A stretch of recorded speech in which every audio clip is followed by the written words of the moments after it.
Hello, good morning বন্ধুরা। আর good morning গুয়াহাটির সবাইকে, যারা যারা আমার ব্লগটি দেখছো। তো এখনে বলছি, এখনে বাজে 7:30। আর আমি চলে এসেছি ঠিক রান্নাঘরে, আর রান্নাঘরে রান্না বসিয়ে দিয়েছি। তো ভাবলাম তোমাদের সাথে শেয়ার করি এই মাছের রেসিপিটা। মাছের রেসিপিটির নাম হলো আয়ের মাছের শস্য দিয়ে, মানে আমরা আয়ের মাছটাকে শস্য দিয়ে বানাবো। তো দেখো, এখানে আমি নিয়ে চলে এসেছি আয়ের মাছ। তো আয়ের মাছটা কালকে এনে রেখেছিল আমার হাজব্যান্ড, আর সেটাতে আমি নুন, হলুদ, লবণ, লঙ্কার গুঁড়ো এগুলো দিয়ে মাখিয়ে রেখেছি ভালোভাবে। আর এখন আমি তারপরে মাখানোর পরে গরম কড়াইয়ে তেল দিয়ে হালকা করে ফ্রাই করে নেব। এই দেখো, আমি গরম কড়াইয়ে মাছগুলোকে হালকা করে ফ্রাই হবার জন্য দিয়ে দিয়েছি। আর কিছুটা ফ্রাই হয়েও এসছে। এটাকে একটু হালকা করে ফ্রাই করব। ফ্রাই করে আমি নামিয়ে নেব। তাই ক্লিপটাকে আরও বেশি বড় না করে তোমাদের সাথে শর্টে আমি শেয়ার করছি। তো তোমরা দেখতে থাকো, সঙ্গে থাকো।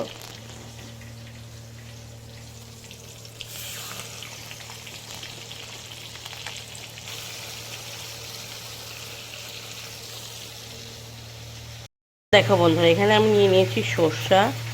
আমার কাছে দুই রকম ছিল, তো দুই রকমই নিয়ে নিয়েছি, একটু বড় দানার একটু ছোটো দানার। তার সাথে নিয়েছি লঙ্কা, আর এখন তার সাথে নিব মগজ। আমি জানি না তোমরা এভাবে কে কে খাও, এটা গ্রেভির জন্য দিব, ভালো লাগে। অনেকে পোস্ত দেয়, তো পোস্তের জায়গায় আমরা এটা দিব, মগজ। ঠিক আছে, দেখতে থাকো, দাঁড়াও। তো দেখো, মিক্সার জন্য রেডি করে ফেলেছি। এটাতে একটু লবণ দিয়ে দিয়েছি, লঙ্কা লবণ দিয়ে দিয়েছি। এখন দেখো মিক্সিংয়ের জন্য বসাবো। কিন্তু কথাটা হচ্ছে, মিক্সিংয়ে বসাবো ভয় লাগছে, কারণ মেয়ে যদি উঠে যায় তাহলে রান্না পুরো আমার শেষ। তো দেখো মিক্স করে দেখাচ্ছি। তো দেখো বন্ধুরা, পেস্টে দিয়ে দিয়েছি, পেস্টটা অনেকটা হয়েও এসছে। কিন্তু কথাটা হচ্ছে, আমি একটা জিনিস দিতে ভুলে গেছিলাম, সেটা হলো আদা। এই যে, আদাকে গোল গোল কুচি কুচি করে দিয়ে দিলাম। এখন ওটাকে পেস্ট করে নেব। তো বন্ধুরা দেখো, মাছ তো আমি নামিয়ে নিয়েছি। আর তার সাথে এখানে আমি গরম কড়াইয়ে কুচো কুচো করে রাখা পেঁয়াজগুলো দিয়ে দিলাম। আর তারপরে এটা একটু হয়ে আসলে আমি এখানে পেস্টগুলো দিয়ে দেবো। তো পেস্টে তো তোমাদেরকে দেখালাম আমি কী কী দিয়েছি। তো এখানে আমি ওগুলো দিয়ে দেবো। তোমরা একা হাতে করছি তো ভিডিওটা, কাজের সাথে সাথে, আর কাজেরও একটা তাড়াতাড়ি করতে হবে, কারণ এগুলো সব কিছু রান্না করব। মিক্স সবজি খালি রান্না হয়েছে, আর মাছ এই যে চলছে। তারপরে মাংস রান্না বাকি আছে, ডিম রান্না বাকি আছে, বুটের ডাল বানানো বাকি আছে, তার সাথে ভাত, পায়েস, চাটনি এগুলো বানানো বাকি আছে। তো দেখতে থাকো, একা হাতে করছি তো, তাই খুব তাড়াহুড়ো লেগে গেছে আর কি। আর গরম তো দেখতেই পাচ্ছ, কি বলবো, আর বলে লাভই নেই। তো দেখো, এই যে আমার পেস্টটা রেডি, এটাকে আমি এখানে দিব। জানি না কীভাবে, এটা খুব হার্ড হয়ে গেছে, যেহেতু খুবই ভারী, তাই আমি এটাকে এটার সাহায্যে দিচ্ছি। এই একটু জল মিশিয়ে নিলে দিতে পারবো, তাই না বলো? একটু জল মিশিয়ে নিই। তো দেখো, এগুলো দিয়ে দিলাম।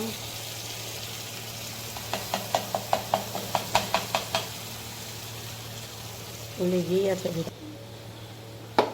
তো দেখো বন্ধুরা, এটা ভালো করে কষে গেছে।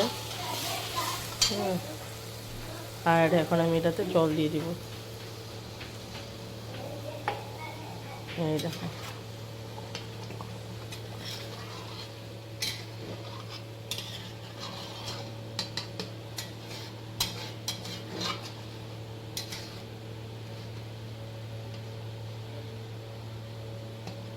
জল দিয়ে এখন সিদ্ধ করবো অল্প সময়, তারপরে মাছগুলোকে দিয়ে দিই। তো বন্ধুরা দেখো, খুব সুন্দর করে হয়ে গেছে। এখন আমি মাছগুলোকে দিয়ে দেব ওয়ান বাই ওয়ান।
আর এই তেলগুলোকে ঢেলে দিলাম।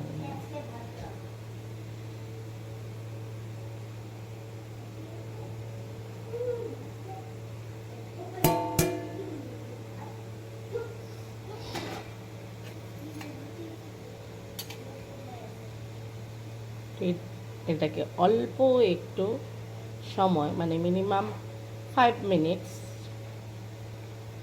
তোমাদেরকে একটা কথা বলি, কালকে নাকি জানতে পারলাম মোবাইলে যে মাছ নাকি অনেক বেশি জলে যদি আমরা গরম করি সেটার ফ্যাটি অ্যাসিড গুণটা চলে যায়। তাই ভাবলাম, এমনিতেও তো অনেক সময় আমি অনেক বেশি বয়েল করি না, তাই আজকেও বেশিটা বয়েল করব না। কারণ মাছ দামি হোক আর কম দামি হোক, যদি শরীরে কাজেই না লাগলো খেয়ে তো কোনো লাভ নেই। তো দেখো, আমি এমনিও মাছটাকে হালকাই ভেজেছিলাম, তাই এটাকে বেশি সময় রাখবো না, অল্প সময় রাখবো যাতে একটু মাছটা ভালোভাবে মিশে যায় ঝোলের সাথে।